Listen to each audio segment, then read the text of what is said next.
kasih Tuan Yang Di-Pertua. Persoalan pelaksanaan dasar ekonomi baru dalam industri perumahan. Tidak dinafikan bahawa asal-usul dasar ekonomi baru jelas mengandungi objektifnya yang mulia, yakni kemiskinan dan masalah mujarab berkaitan kemiskinan harus dibasmi. Dan struktur sosioekonomi masyarakat harus dirombak semula tanpa mengira kaum dan bangsa. Maupun penglibatan kaum Bumiputra dalam semua bidang ekonomi harus dipelihara.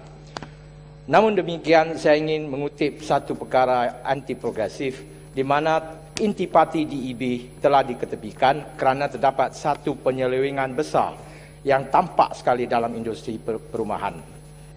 Pada tahun 1987, kerajaan-kerajaan negeri menerusi pihak kerajaan tempatan telah memulakan satu dasar mengenai peruntukan kota Bumiputra dalam bidang perumahan yang antara intipatinya mengandungi syarat-syarat berikut.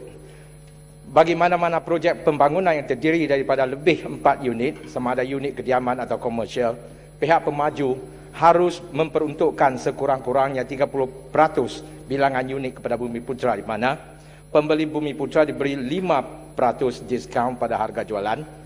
Unit-unit yang diperuntukkan sebagai kuota dan rizab bagi pembeli Bumiputra harus dipegang selama 6 bulan.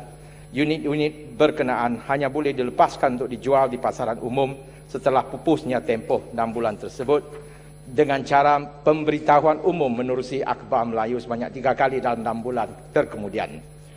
Kemudiannya mulai tahun 2001, kota perumahan untuk Bumiputra telah dihubungkaitkan dengan permohonan Certificate of Fitness CF for Occupation dengan izin.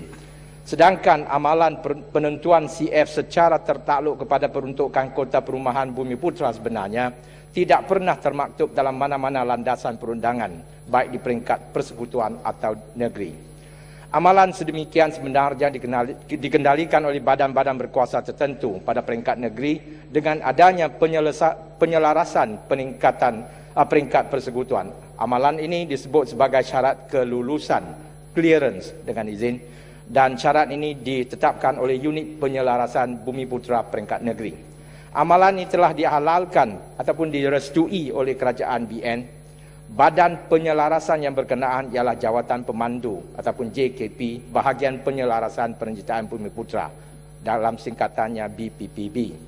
Sebenarnya pada lewat 1990-an, syarat permohonan untuk melepaskan unit peruntukan kota Bumiputra diubah suai di mana si pemaju harus menyiapkan 60% daripada projek keseluruhannya. Syarat ini dinaikkan sehingga 80% persiapan projek kemudiannya.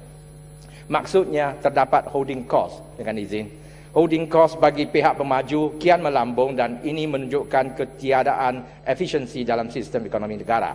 Kita harus menegakkan satu persepsi yang betul. Ini adalah kerana sejak tahun 1990-an terdapat pemaju yang disyaratkan untuk membuat sumbangan ataupun contribution dengan izin di atas sakibaki kota Bumiputra yang tidak dapat dijual oleh pemaju. Amal sumbangan itu pada amnya adalah bersamaan dengan 30% daripada 5% diskaun daripada harga jualan rumah untuk pembeli Bumiputra dikalikan dengan bilangan unit Bumiputra yang tidak terjual.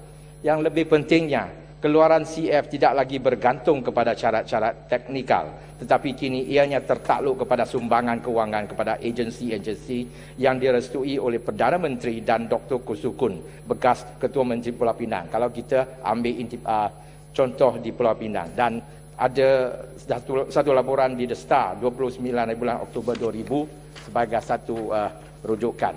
Jadi soalannya ialah berapa banyakkah sumbangan kewangan kepada agensi-agensi yang ditentukan oleh bahagian penyelarasan penyertaan Bumiputra telah dikutip sejak tahun 1990-an itu.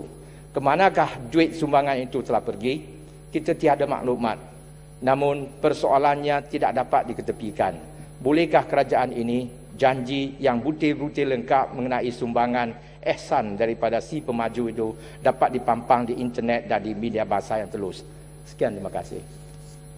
Baik, Wan.